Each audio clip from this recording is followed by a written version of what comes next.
sight. Darkness is the light. Out of the shadows of my life. In the darkness is the light.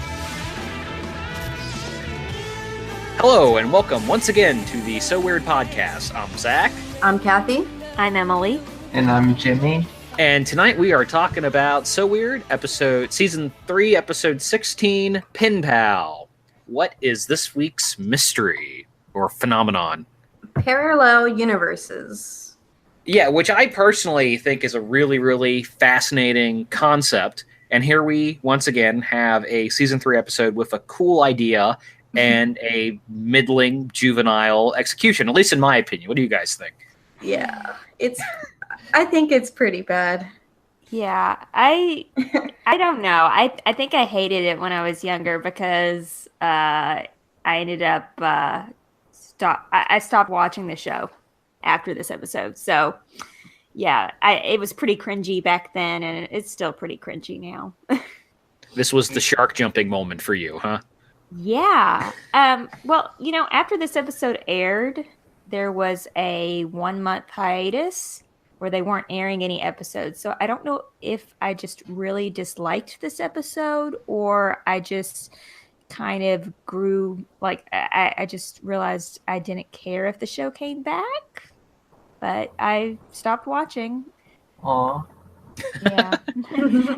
I do remember, it's funny, the only thing I remember from the show after this episode was the music video for one of Annie's songs later in the season. Oh, the one from, I don't know, it's the one she sings to the Panther.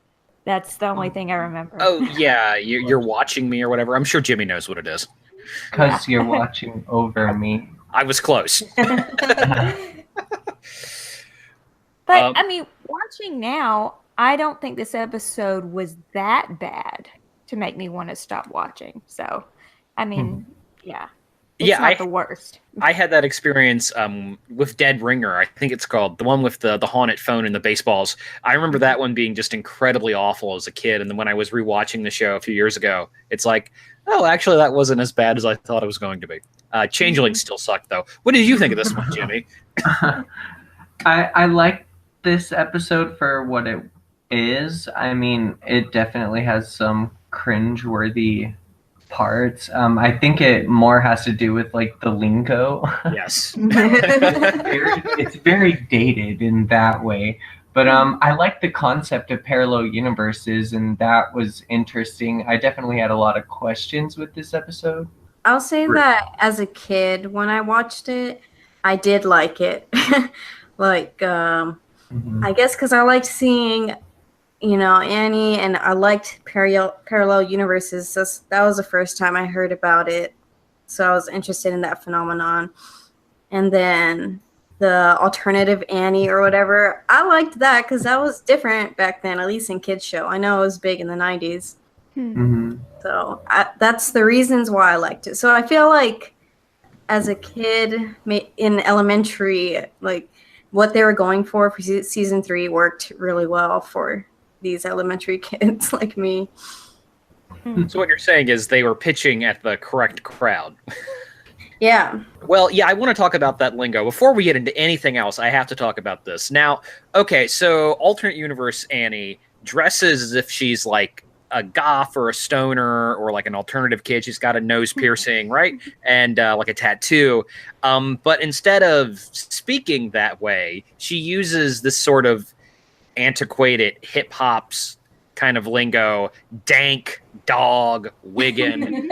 It's very much a hello fellow kids moment. I'm sure we've all seen that image, but and what? You've never seen that meme? It's I don't know what movie it's from. It's a picture of Steve Buscemi with a skateboard and a backwards baseball hat saying, "How do you do, fellow kids?" Yeah. It's kind of become visual shorthand for any time when a old screenwriter is attempting to capture the way the youths communicate. Anyway, and I just, it really feels very, very cringy. And I just kind of wonder what the heck they were going for with that.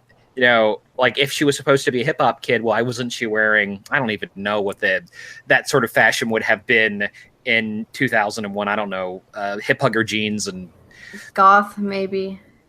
Yeah, well, no, that's what she's kind of going for, is sort of a goth Yeah. thing, right? Because she's in black. Isn't her hair like streaked or something? It's kind of an alternative punk rock sort of goth look. But she talks like a hip hop kid, and that's Yeah, where I think the writers didn't know those different genres, and they all thought like, well, that's all young kid stuff. They all say that, right? Yeah, and the writers are Tom J. Assel, which is one of the creators, but the other writer is John Mandel, and sadly, I don't know if he died of old age, but he died in 2016.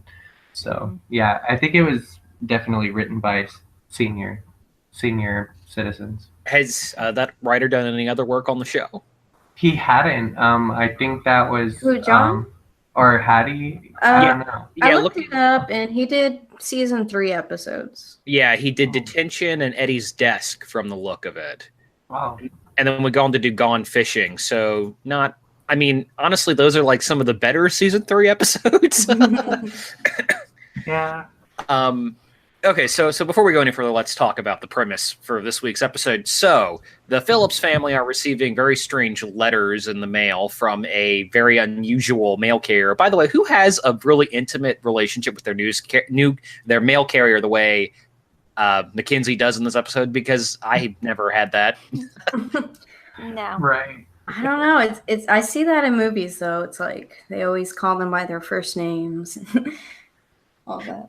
Anyway, they're receiving letters from what appears to be Annie talking about visiting Washington D.C. and New York and getting into all sorts of shenanigans with a friend named Jennifer, whom, as far as they know, Annie does not have a friend named Jennifer. And it becomes more concerning when they receive what appears to be a report card with failing grades on it and missed classes.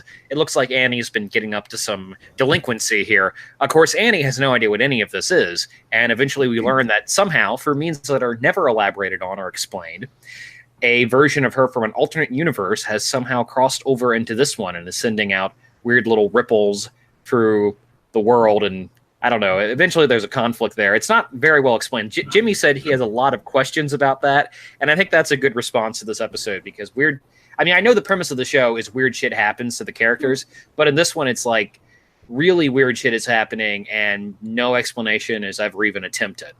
Yeah, it's a trip. But I liked it because if you get into the whole like quantum theories and thinking about quantum mechanics and stuff, then it starts to kind of fall into place. Like I do have a lot of questions of like, okay, well, how did this affect this, or like what was the exact turning point to where there became 2 Annies? Was it the intro when she made that decision between the juices, or was it that defining moment when they were at the video arcade and she either decides to get up with Jennifer or she decides to pass on going to hang out with Jennifer? So I those were the kind of questions I had, but I definitely did a lot of research into like quantum theory stuff and kind of found some interesting stuff. Oh yeah, that stuff is fascinating. I mean, just they explain it pretty well in the cold open, where Annie talks about how little decisions we make every single day, according to some people, may actually cause branching dimensional pathways. I mean, in the opening, the example that's given is choice between orange juice and cranberry juice for breakfast, and it has pretty significant results on the rest of her day, it would seem. And it would have been a fantastic starting place for an episode. Maybe not this one, maybe some other episode in some other alternate universe where the show was good in season 3. Yeah, it would have been a cool episode if it had just kind of carried on from there and had like 2 separate versions of, I don't know, maybe if we'd seen more of that develop the day where she chose a different juice. I would have liked that a lot more. Yeah, that would have been cool, like almost a split screen thing where one thing is happening over here. Yeah, that would have been some really cutting edge stuff for Disney Channel. I would have loved to have seen that. Alas. Now, another thing with this one is, once again, we've talked about this before, how in season 3 especially, it seemed like Jack and Molly were just never really very fazed by obvious strange things happening around them. And in this one, Annie appears with this Jennifer girl. I should say alt Annie or whatever we want to call her, other Annie. Annie the animal. And Animal. nobody seems that. I mean, they seem a little confused, but nobody seems especially concerned that her entire fashion sense has changed within the span of a few hours, and she's suddenly hanging out with this kid, this girl that none of them have ever seen before, and she's acting like a little hooligan. You know, nobody seems that confused by this, and it's sloppy, man. Sloppy writing. Shame on you, John Mandel. Let me speak ill of the dead. Aw. And rest in peace, John Mandel. But we have to do our jobs. This episode apart.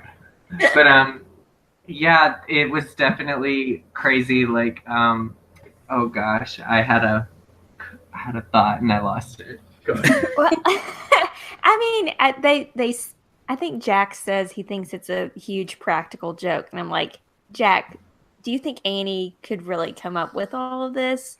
I mean, could anyone pull off something this elaborate? Yeah. It doesn't make sense. That's what Jack. It seems like the writers always rely on that line for Jack, like, "Oh, that's just a joke," and he was playing a joke, like in the last episode, Grave Mistake. He's like, "Oh, Annie, it was you all along, writing your dead everywhere." Yeah, once again, an example of Jack's arbitrary skepticism.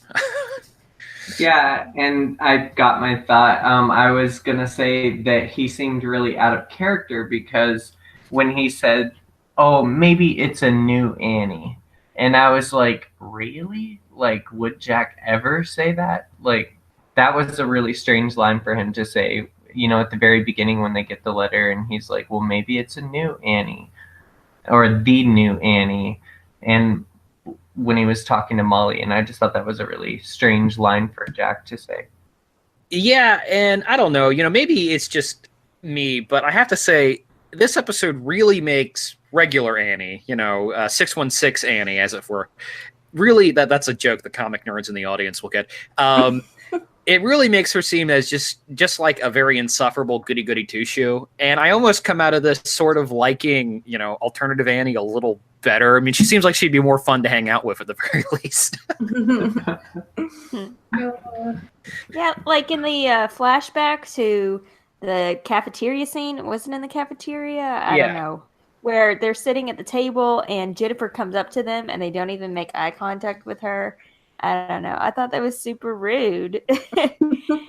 She was trying to say hi, and they were like, "Hey," but looking down at the table. Yeah, Annie being either extremely awkward or kind of a high school mean girl there, depending on how you look at it. And just personally speaking, just for me, I think alternative Annie is way cuter than regular Annie, but that's just my taste there. I mean... Oh, you know what? Something not important, and I know the way they write it, not really there's much importance to some questions or scenes, but they make Jennifer go to Annie and her friends to say hi, and Jennifer says like, "Oh, there is a girl who could use some fun." Mm-hmm. And I'm thinking like, why does she think that? And like she asks her, "Want to see what it's like?" I'm like, well, what are they gonna do? I think Jennifer definitely had something for Annie. That's what I saw now. Yeah, I mean, it's such a weird question. Want to see what it's like? Yeah, are they gonna make out or something? It's just that's not something you really go up and say to someone unless you're maybe being flirty. I feel like I don't know, but yeah, it just doesn't feel like a natural situation. It's kind of like one of those stereotypical, scenes from in high school shows where it's there's someone that's trying to influence you to do something. Right. The aggressive drug dealer. Because I never got a romantic vibe from that. That is a totally valid reading of that scene. I just thought like, oh, they're going to go into the bathroom and like shoot some black tar heroin or something. It's totally drug. That's what it sounds like to me. A drug pickup. I guess it's kind of like Mean Girls. Like the Mean Girls go to the new shy girl and invite her to lunch, I think. So It's just that, I know. I mean, I guess, but I don't think Annie is Lindsay Lohan, you know.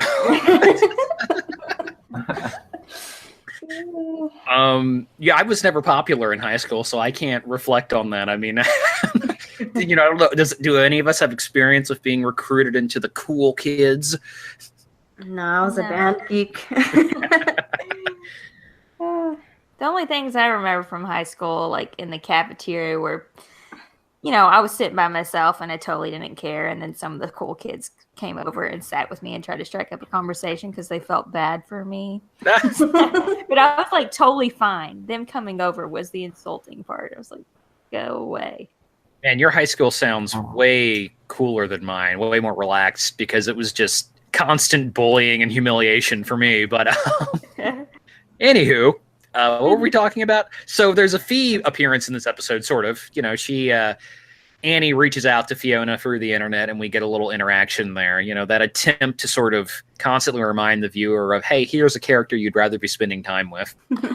Yeah. Yeah, it was kind of nice, though, to get that little cameo. Yeah, it's always cool when Fiona is referenced and acknowledged as still existing in this universe.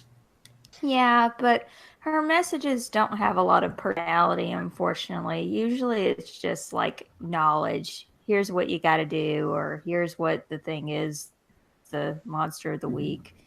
I don't know. It's kind of sad to me.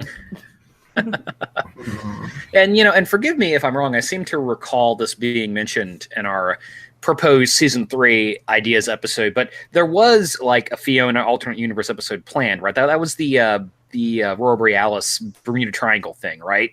Yes. Yeah, okay. Yes, indeed. Oh my god, that one is like, it seems way, way cooler and way better. Yeah, because Rick would have been alive and all that stuff. It sounded like a much more emotional. Right. Yeah, and there's just... Okay, wait, you go first, Emily. Oh, no, I was just going to say that, like, one of the differences between the two episodes is that in the episode with Fee wouldn't have met her alternate self. So I think I kind of would have liked that more, maybe, if Annie had entered the alternate universe and people were reacting to her differently.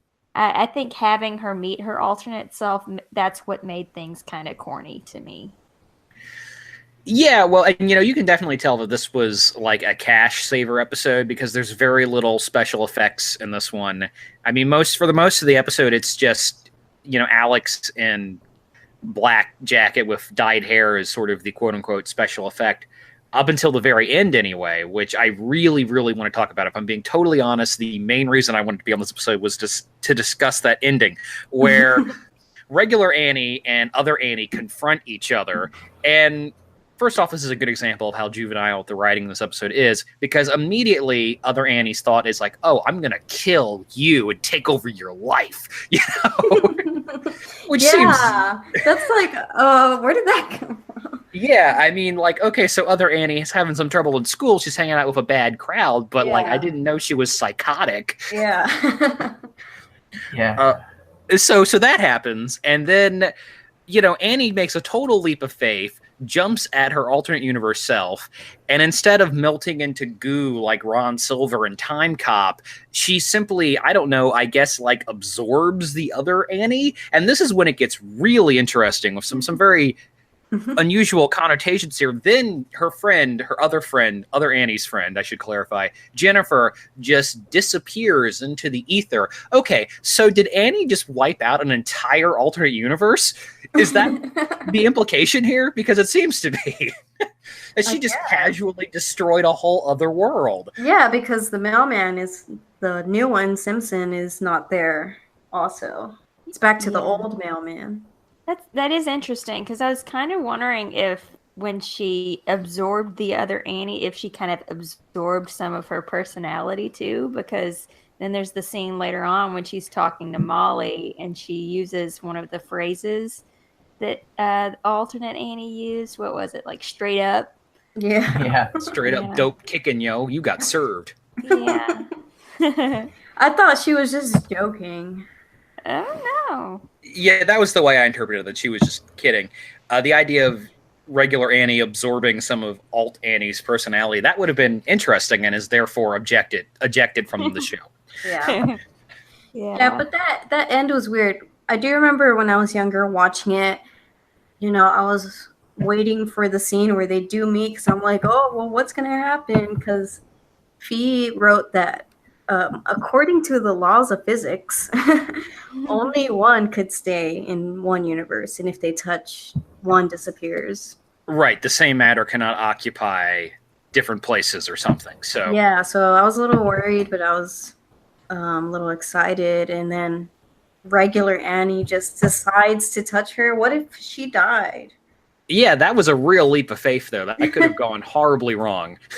And I hate that she says, "Oh, you're hip hop lingo. We don't like that."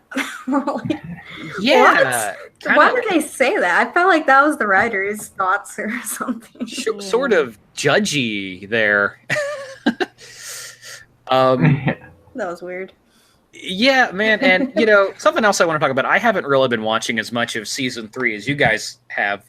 So, like Annie's friends that are in this episode, Rhonda and whatever the other one's name is, have they been referenced? Chelsea. Okay, have they been in episodes before? Yeah. Okay. Yeah, they were in Eddie's desk, and they were in Talking board. Did I ask that exact same question on the Eddie's desk episode? It's possible. Yeah, I think so. All right. Yeah, they usually appear when Annie's at school, so she could hang around someone. Right, because it always seems to me that she just has these friends that appear out of nowhere, but I guess they have been on the show before. It's just those two friends, like they said. It's just them two and Jack. What do we think of Jennifer, the evil mean girlfriend, quote unquote evil, that we see here? She doesn't seem that bad. Yeah, no, she seems pretty laid back. But clearly she's like a drug addict and a huge bad influence. Yeah, I mean, drugs seem to be the implication there that she's... But yeah, these girls are 14, 15 years old. What really can they be getting up to? Smoking a little pot, I mean, it's not as if hard drugs are going around the bathrooms in Hope Springs High. Hi. And how did Annie get all the way to DC without money or Molly knowing or I don't know. I had a lot of questions with that alternate universe Annie. Okay, see, now that brings up some dark implications because now they're hitchhiking and hooking their way across the U.S. Teenage prostitutes on the run. See, that would have been dark and gritty and interesting, but no, they don't do that. Yeah, that's what it seemed like, though. She definitely seemed like you said, psychotic. By the end, it was crazy to see her character, but going back to her taking a leap of faith and touching her, I think what kind of pushed her to have that, I guess, courage was that when she said, I got a tattoo, or don't forget that I have a panther too. And then she looks back and, Annie's panther is there, but the bad Annie's wasn't. She's like, this is messed.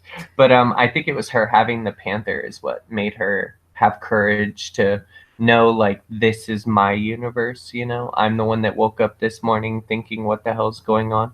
Yeah, I guess so. Why didn't she have the panther in the other universe if that decision was what changed everything for her? She had a tattoo panther that she got. Yeah, maybe she lost his protection when she lost her virginity. And the new Annie or the bad Annie was what? A bitch. Yeah, so, she got her V card punched, hooking across the USA, as I said. So obviously the Panther said, "Oh, you are no longer pure. I can no longer protect you." I have no idea. I guess it's because she crossed over more into Annie's universe. I think so. I think it's not her universe, and not everything came. It was only Jennifer, the mailman, and Annie. Postcards. Yeah. Yeah, I don't know. It's definitely not explained. And by the way, that shot of the Panther, that is definitely stock footage. So, yeah, it is. So noticeable now. I didn't realize back then. But that was what, episode 1 or 2? free. Yeah, it's like the lighting's completely off too. Yeah, I mean, I don't know what episode it's from. It looks, I'm not sure, but it is so obviously stock footage. Yeah, I don't know. I guess I don't have a lot to say about this episode besides that. Though the actress playing Jennifer, Juliana Wimbles, if you want to see what she's up to now, she has a recurring part on the Murder, She Baked Hallmark Mysteries TV movie series. So, Wow, I bet my mom's into that. yeah, well, mine watches it, so. It looks like she's also in a few episodes of The Good Doctor, which is a really popular show right now. Yeah, she is, but her roles are all like EMT paramedic, so it's kind of like, and that seems to be mostly what she's done, sort of background stuff. Like she was in the Josies and the Pussycats movie, but she plays Mega Store Girl. You know, she was in Bang Bang You're Dead, but she plays actor number 8. So really bit part stuff. All right, well, does Jimmy? You've been kind of quiet. What do you got to say about this one? As our resident Alex expert, any thoughts on this at all? Well, I did write like definitely a lot of notes. I liked the episode. Like, I don't know. I guess I did just have a lot of questions going back. Like now that I'm an adult, it kind of opens up like how the hell did all of this play out, or how did she get past first place, like the bad Annie? Like where the hell? I want to see the bad Molly. You know what I mean? Like.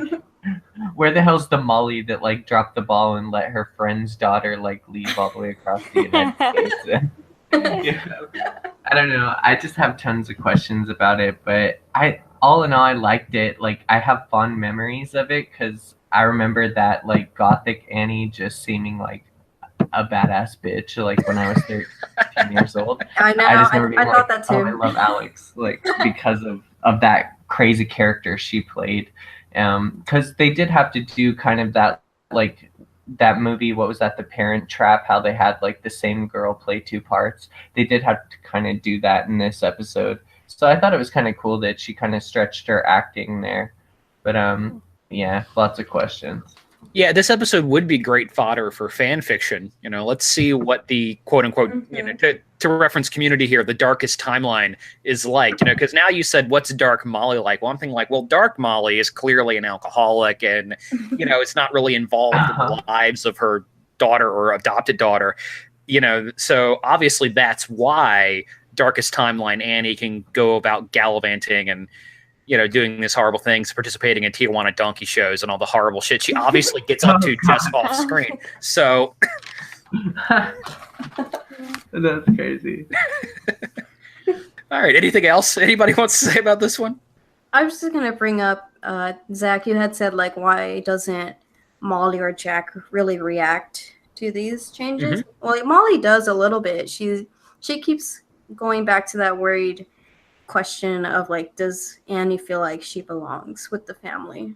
Yeah, they're trying to do that. That's sort of meant to be the emotional heart of the episode, but it's sort of buried under the overly broad writing and simplistic understanding of complex issues that not only this episode but so much of season 3 deals with. Yeah, but I mean, at least Molly shows a little concern. But then it's like, okay, Annie's back to normal, and this just gets like brushed aside, just like every other episode, really. I was just going to say, I feel really bad for Mackenzie in this 3rd season because compared to the kind of acting lifting she was doing in 1 and 2, she really just kind of got the short end of the stick here. For so many season 3 episodes, she's just relegated to the, Molly's in the background worrying about stuff. She's not really given as much to do. I feel bad for her. Well, I do kind of like that last scene between Annie and Molly, though, where, Annie says she's never been more happy there, and they hug. It's sweet. But I guess I just wonder why Annie, she felt like she had to lie about what was going on. Just because they won't believe her still. It seems like that's what she's been doing in a lot of episodes, like the previous one where you know how in Grave Mistake where she sees the thank you written on her bed, and then with Jack she's like, yeah, I did that, and I know she's done it before in other episodes. I feel like that's just her thing, like they're not going to believe her, so she's just going with it. Yeah, that's a great example for Disney to send out to the kids in the audience. Something weird happened to you? Lie. Tell no one. Right. Yeah, I just watched that Great Mistake episode, and I'm like, how did they not figure it out? Like, yeah. Anyway, sorry, but that's a whole other story. Yeah, and I also wanted to say, once again, Ned and Irene aren't in this episode. Nope. And they weren't in the previous one either. I don't think they were in the one before that either. So, season 3, they're definitely barely in it, and that really stinks for the actors. Yeah, and Carrie shows up for like 2 minutes, you know. Flirting with Molly as usual. Yeah, sure. I didn't. Well, this episode, like when he very first comes in to play basketball with Jack, he like, where does he go? He goes to Molly's plate and steals one of her pieces of toast. And then he goes, oh, I'm sorry, were you eating this? And she goes, well, not anymore. But, and then at the end, like when Jack goes to get the letter or the report card, Carrie is just in the kitchen with Molly while she's playing the guitar. And did you guys notice that the song she was playing on the guitar, I think that's like the beginnings of Thinking About Tomorrow, because the next episode is The Muse, and that's when she debuts that song. But it really sounds like that. Did you guys pick up on that? Yeah. I I was- recognized it, but I didn't know like the exact song. Yeah, I recognized the melody as well. I couldn't exactly place it either. See, Thinking About Tomorrow. I've only watched the rest of the episodes in this show once, so nope, did not pick up on that at all. Thought you were just drumming a little tune.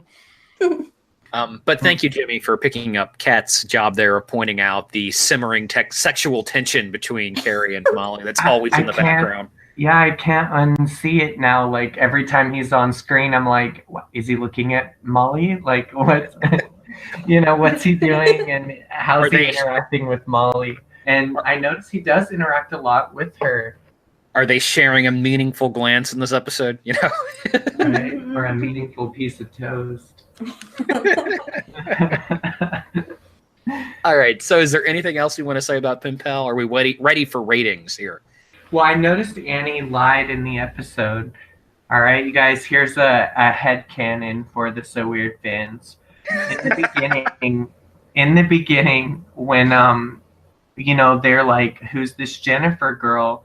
And Annie says, I don't even know anybody named Jennifer. Uh-oh. But us as fans, we're going, okay, what about the episode Rewind when you met that girl named Jennifer and you gave her your necklace? Yeah. I just thought it was funny. Like, it was, again, bad writing for that part, just for her to say, like, I don't know anybody named Jennifer. And we're like, okay, a few episodes ago, the antagonist or whatever, the protagonist or whatever was a girl named Jennifer. Yes. So, It's such a common name, too. Yeah. So clearly this means that the Jennifer from Rewind is out there somewhere holding onto that necklace that Annie gave her, thinking it's something really special, that they had a meaningful connection, that they might not talk ever again, but they're going to be friends for life. And meanwhile, Annie, a couple states over, I have no recollection of this at all. Who are you? Right. Like, she couldn't be like, it's not my friend Jennifer, or it's not the Jennifer I thought, or who I would think it would be. I don't know anyone named Jennifer. I don't even know anyone named Jennifer. And would it have been so hard for the writers to just name the character something else? I don't know anybody named Amelia. I don't know anybody named, Ignatius Thurbalpod. Like, they could have done anything. Yeah. Just a little tidbit there that I caught. Like, wait a minute, she just totally bold-faced lied. Like, I know she knows a Jennifer, and I have the receipts. Either she lied, or Annie's just a terrible person and forgets people. All right, so are we ready for ratings? Yes. All right, great. I gave this one a 5 out of 10. Totally middle of the road, average episode. One or two interesting things about it, but nothing is exploited or used in an interesting way. Yeah, I think I would give it a 4 out of 10 because of all that. And I wouldn't want to really see it again unless I had to. Unless somebody had a gun to your head, watch this So Weird episode or else. It's like, yeah, I don't really need to see it again. Nope. So yeah, 4 out of 10. Yeah. I don't know. know. I kind of feel like giving this a thumbs up and a thumbs down just because I do like alternate universe kind of stuff. Like, it's not the most well executed episode, but in terms of like my favorite tropes, alternate universes is way up there. So I kind of have to give it a thumbs up. But like I said, not well executed. I do find the alternate Annie a little cheesy, a little too much. So yeah. All right. Yeah. And I think I'm gonna give it like a 6 out of 10, just because I don't know. I think it's kind of iconic now, like looking back on So Weird season 3. But I like that ordeal of the two Annies coming face to face at the end, and how corny it was, when. But I didn't understand why the bad Annie. I call her Annie the animal now. The animal. But why she would say, "Oh, what are you gonna do? Are you gonna get your Panther to come and protect you?" It's like, okay, but you're Annie, so like, is that what you use the Panther for? Or like, are you that comfortable with the Panther to even say that? Because a couple episodes ago you were like, "Oh, the Panther is real." Like, why would you even say that? But I like the tattoo, just the verbiage there when she's like, "Oh wow, a tattoo? How so very cool." Isn't a tattoo just a little bit yesterday? And she goes, "Like you would know." But I thought it was goofy. So I give it a 6 out of 10 because it's kind of up there with like the most iconic episodes in my mind, and how I kind of see Alex as an actress, and I like seeing her play the two kind of opposing characters in this episode. So I guess I'm a fan of it, even though it was kind of bad. Though, and I gotta tell you, obviously, Annie the animal, or Animal, has more experience with the Panther when she was escaping from the Mexican drug cartels and on the run. All the adventures she has had, obviously, she's had more encounters with it than regular 616 Annie has. So, yeah. All right. So, are we ready for the So Weird podcast feedback corner here? Yes. All right. Is this all we have this week? Just these 4 comments? Yep. Cool. All right. One for each of us. Okay. Yeah. You can start the first one. Oh, I'm glad, because this person actually gives me some praise here. So thank you so much to Kelly here. This is a comment on our Changeling podcast where she said, honestly, quotes, "Can you imagine Fiona dealing with this rather literal shit? Because I can't." Should have been the official tagline for season 3. I said that, so I agree. Thank you, Kelly. Oh my gosh. Yes. Perfect. So Moonlight Real says, the traditional changeling cure is to make it blow its cover by brewing beer in an eggshell. The changeling will be so surprised it'll say, "I'm 500 years old and I've never seen anybody do that." Then it'll realize the jig is up and return to fairyland. In the lore, some changelings are fairy babies sent to the human realm to free babysitting, but others are elderly fairies who want humans to take care of them in their later years. Other cures sadly include threatening or harming the changeling baby so its fairy parents will fear for its life and take it back. The whole myth of changelings probably began as a way to explain babies who suddenly got sick or developed a disability, and give the parents an emotional escape hatch if the baby didn't make it, because they could imagine that a changeling had died and the real baby was safe in fairyland. Wow. Interesting. That is some fascinating stuff there, Moonlight Real. Thank you for dropping a bomb of knowledge on us about real changeling lore there. Very interesting. And sad. Yeah. It's so messed up. Yeah, I had no idea about any of the changeling like lore or myths or anything. So that was really, really interesting, especially the last paragraph. Yeah, good. Thank you. Great feedback. Thank you so much. Blue-eyed Scorpio commented on our grave mistake episode, which was posted like an hour ago. Well done. They said it was all right for season 3, one of the ones that I can tolerate watching. Which, I wasn't on that episode, but I don't know. I'm just so irritated. I was so irritated watching it earlier with the ghost guy's voice just saying, "You're dead." Yeah, I'm not a fan of that one either. Everybody on the podcast liked it. It was Kat, Jimmy, and Melissa. You guys liked it a lot. I like most of these episodes. I know, like, I would have much rather have had the original season 3, but I do like this season for what it is. I don't know. It's a nostalgia thing for me. Well, clearly, Jimmy, you are less of a hardened, cynical, depressing person like the rest of us are. You just can't stop focusing on the negative, you know? Well, I don't know if I ever saw that episode when it aired, because, like, watching it now, it's hard for me to imagine myself ever finding that scary or, like, not figuring out instantly, oh, she's actually dead.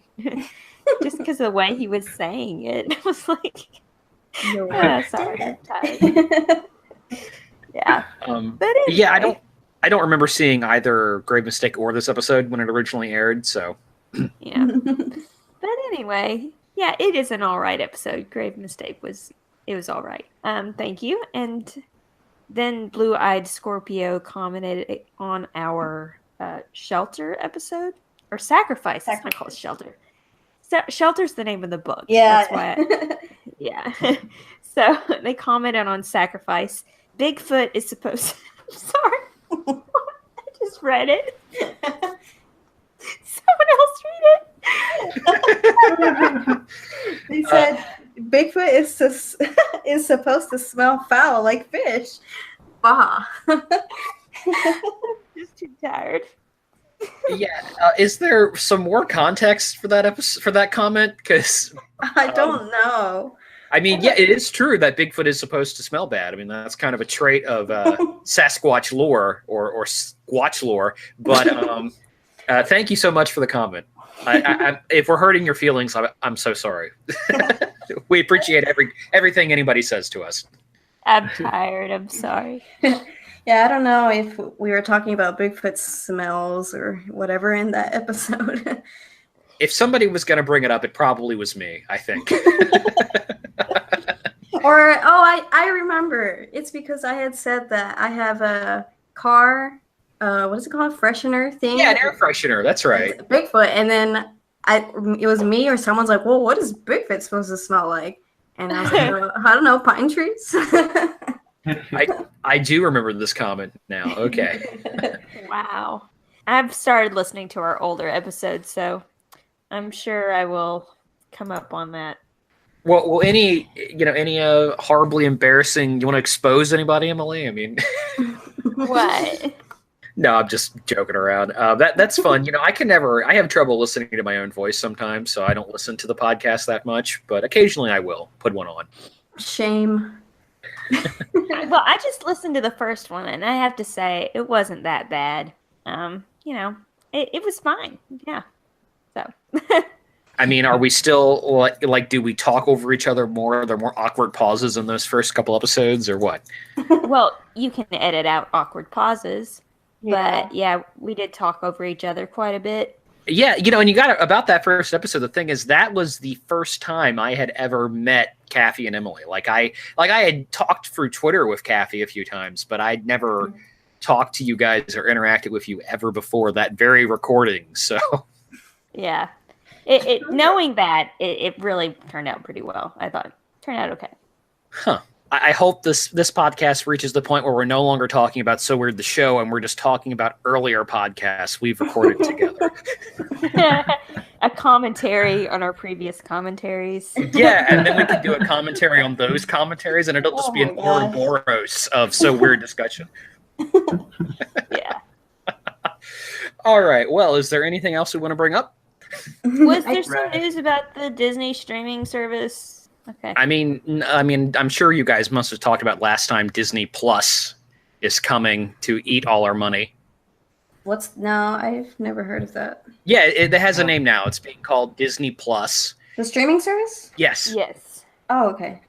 Oh. And I mean, the big news right now is that like Netflix is canceling all of their Marvel shows, with the big implication being that Disney is severing ties with Netflix Yeah. so they can hoard all their IP for themselves.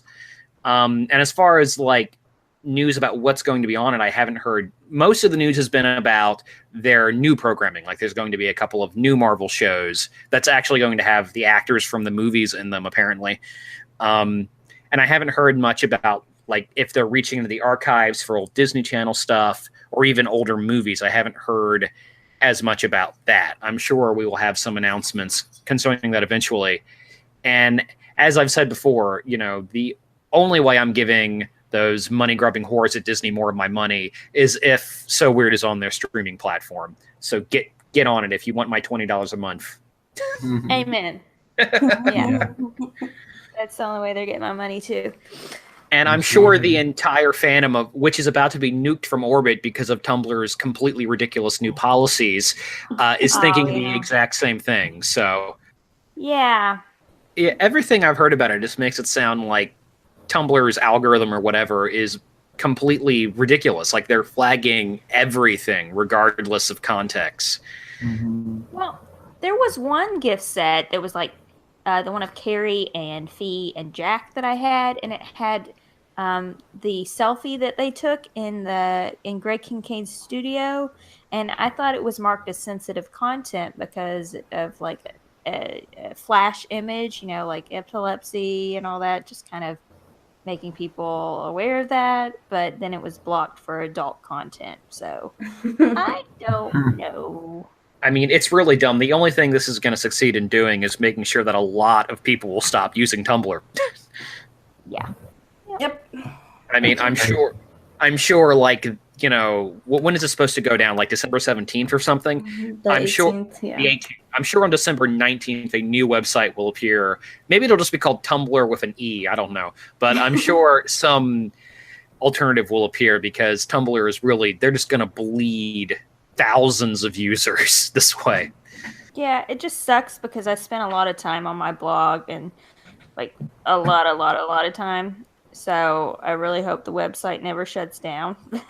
There is something I saw, like you can export your blog through some settings in Tumblr. So yeah, can you move it to like WordPress or something? you can like download it somehow in a zip. Well, you have avenues to explore there, Emily. Anyway, I'm sure the listeners find this absolutely fascinating. Yeah, we should probably call it a night. Yeah. All right. This has been the So Weird podcast, not the So Weird webcast from the Mirror Universe. This is the original. I'm Zach. I'm Kathy. I'm Emily. And I'm Jimmy. And this has been the So Weird podcast. Thank you for listening. And as always, keep the faith and Merry Christmas if we don't get another episode out before the end of the year. Yep. Happy holidays, Happy New Year, and all that. Bye.